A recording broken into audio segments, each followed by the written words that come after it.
Welcome back. In the last video, we reset how to see objections. In this video, we make that practical. Because once an objection appears, the question is no longer, what should I say? The real question is, what is this objection pointing to? Most reps focus on the words of the objection. That's where they go wrong. The words are rarely the issue. Objections are surface language. Underneath them is a signal. Your job is to read that signal, not react to the phrasing. Let's look at a few common objections. I need to think about it. This feels expensive. I'm not sure this would work for us. Now's probably not the right time. Those sound different, but structurally they're very similar. Each one tells you that something is still unresolved. Not rejected, not shut down, just unresolved.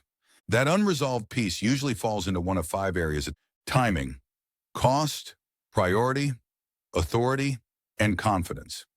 We'll cover each of those later in this module. For now, what matters is this. You don't treat objections as answers.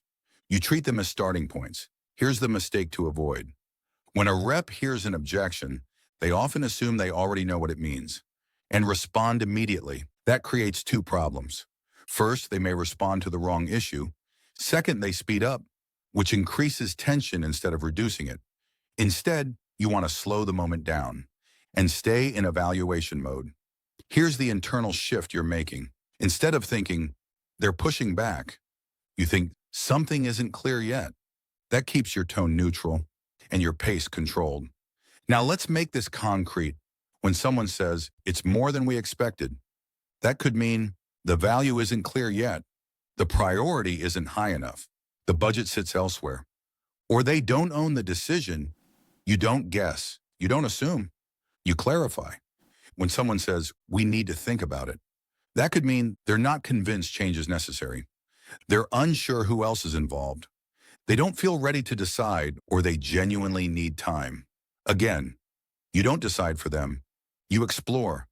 This is why objections are useful. They tell you where to look next. And just as important, they tell you where not to push. One more important rule. If you respond to objections too quickly, you rob yourself of information. Speed here is not confidence, it's anxiety. Confidence sounds slower, more deliberate, more curious. Before we move on, let's install a simple internal pause. When an objection appears, say this to yourself silently. Pause, clarify, don't react. Just listen first. Say this to yourself silently. Pause, clarify, don't react. Say it again. Pause, clarify, don't react. Good. That pause is what keeps you in control.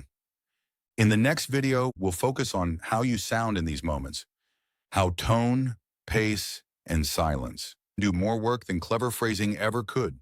When you're ready, continue to Module 5.2.